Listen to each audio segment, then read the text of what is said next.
સાત્વિક આ શબ્દ સાંભળતા જ શુદ્ધ, સ્વચ્છ અને ઉર્જાસભર જેવા શબ્દો મનમાં તરી આવે છે. અને તેમાં જો ફૂડ ફેસ્ટિવલ જોડવામાં આવે તો પછી પૂછવું જ શું. શરીર અને મનનું સંતુલન જળવાય, ખોરાક લીધા બાદ હળવાશ અનુભવાય તેવી વાનગીઓ ખાદ્યોનો ફેસ્ટિવલ એટલે સાત્વિક ફૂડ ફેસ્ટિવલ, જે હમણાં જ અમદાવાદમાં આયોજિત કરવામાં આવ્યો. તો ચાલો જોઈએ આ સાત્વિક ફૂડ ફેસ્ટિવલની ઉજાણી.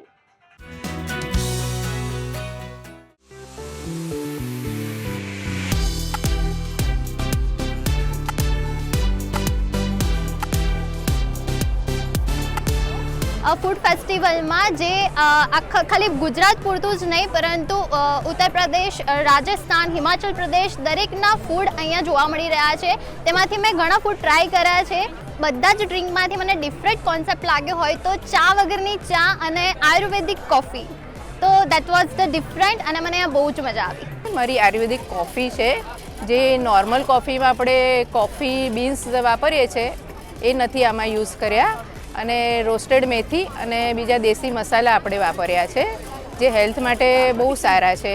ગેસ, એસિડિટી આપણે નથી થતી એનાથી. એનો ટેસ્ટ અને અરોમા સિમિલર છે નોર્મલ કોફી કરતાં, એટલે એના કરતાં પણ વધારે ટેસ્ટી લાગે છે આ કોફી. વર્ષ 2024ના છેલ્લા 4 દિવસ શ્રી ભાગવત વિદ્યાપીઠ પરિસર ખાતે 400થી વધારે પરંપરાગત કે પ્રયોગાત્મક વાનગીઓ સાથે પ્રાકૃતિક ખેત પેદાશોનું ખેડૂતો દ્વારા અને સ્વદેશી વસ્તુઓનું વેપારી દ્વારા વેચાણ તેમજ ધાન્યોનું પ્રદર્શન યોજાયું હતું.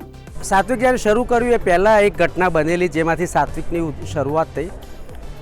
2004માં અમારે ત્યાં કેનેડાથી એક મિત્ર પીએચડી કરવા માટે આવેલા, અને પીએચડી એનામાં ઉપર કરતા હતા કે ભાઈ ગુજરાતમાં મિલેટની ખેતી એટલે રાગી, કોદરા, બંટી આની ખેતી કેવી રીતે કેમ ઓછી થઈ રહી છે એ રિસર્ચ કર્યું. એમાંથી જ્યારે ખેડૂતોને અમે પૂછ્યું તો ખેડૂતોએ કીધું કે શહેરમાં લોકો ખાતા નથી આ બધું, એટલા માટે અમે ઉગાડતા નથી. તમે લોકો ખાવાનું શરૂ કરો, અમે ઉગાડવાનું શરૂ કરીશું.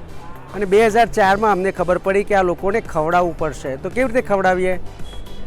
છાપામાં જાહેરાત આપે તો કોઈ ખાય નહીં, એટલે અમે લોકો એને ફેસ્ટિવલના રૂપે લઈને આવ્યા અને પહેલીવાર 2004માં આઈઆઈએમના જૂના કેમ્પસમાં એની શરૂઆત કરેલી. અમે અહીંયા ફર્સ્ટ ટાઈમ પાર્ટિસિપેટ કરી રહ્યા છીએ. છેલ્લા 4 દિવસની અંદર અહીંયા 1 લાખથી વધારે લોકોએ મુલાકાત લીધી છે. રાત્રે 9 વાગ્યા સુધીનો ટાઈમ હોવા છતાં પણ અહીંયા 11:30, પોણા 12 સુધી ભીડ જામે છે, અને અમે બંધ કરીએ છીએ ત્યારે પબ્લિક ઓછી થાય છે.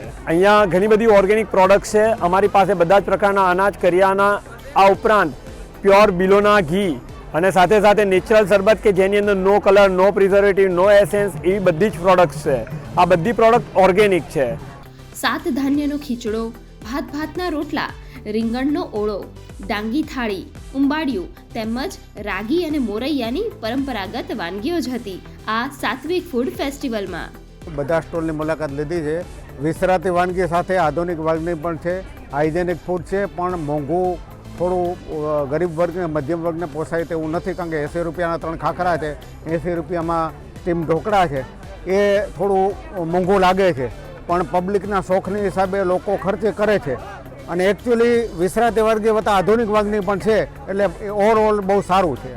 વાનગીઓમાં પણ બહુ બધી બહેનો પોતાની જાતે કંઈક ના કંઈક નવા નુસ્ખાઓ અથવા તો પ્રયોગો કરે છે, જેને અમે કહીએ છીએ ફૂડ ફોર્મ્યુલેશનમાં ઘણા બધા સુધારા વધારા કરે છે. પોતાના બાળકોને, પરિવારને હેલ્ધી રાખવા માટે, ન્યુટ્રિશનને ઠીક રાખવા, બેલેન્સ કરવા માટે કંઈ ના કંઈ પ્રયોગો કરે છે. તો એવા પ્રયોગોને પણ એ પ્લેટફોર્મ આપીએ છીએ. એટલે ફૂડમાં જે ઇનોવેશન થાય છે એને ઉજવણીનો પણ એક ફેસ્ટિવલ છે. જુવાર પોંકની ટિક્કી, મકાઈની રાબ, ઓટની બ્રાઉની, નાળિયેરની રબડી, કુંવારપાઠાના ફૂલનું શાક, પાઇનેપલ તેમજ પાલકની જલેબી, શિંગોડા ચાટ જેવા અનેક ફૂડ ઇનોવેશનમાં સંતરા, ખજૂરનું અથાણું પણ રહ્યું આકર્ષણનું કેન્દ્ર. અત્યારે મારી રેસિપીમાં ખજૂર અને સંતરાનું અથાણું લઈને આવી છું. That is like combination of દેશી ઓર્ગેનિક ગોળ છે, સંતરા છે, ખજૂર છે અને લિટલ બીટ ઓફ અથાણાનો મસાલો છે, જે રાઈના કુરિયા, મેથીના કુરિયા એ છે મારી પાસે. મેઇન રીઝન એ છે કે આની સાથે ન્યુટ્રિયન્ટ સાથે ટેસ્ટ પણ છે. It's a good source of iron અને vitamin C. You can see the ingredients.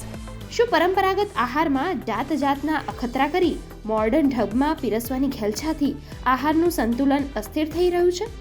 એ આપણે સૌએ ચોક્કસ વિચાર કરવાની જરૂર છે. ગુડ ન્યૂઝ ગુજરાત માટે અમદાવાદથી ક્ષમા કામદારનો રિપોર્ટ.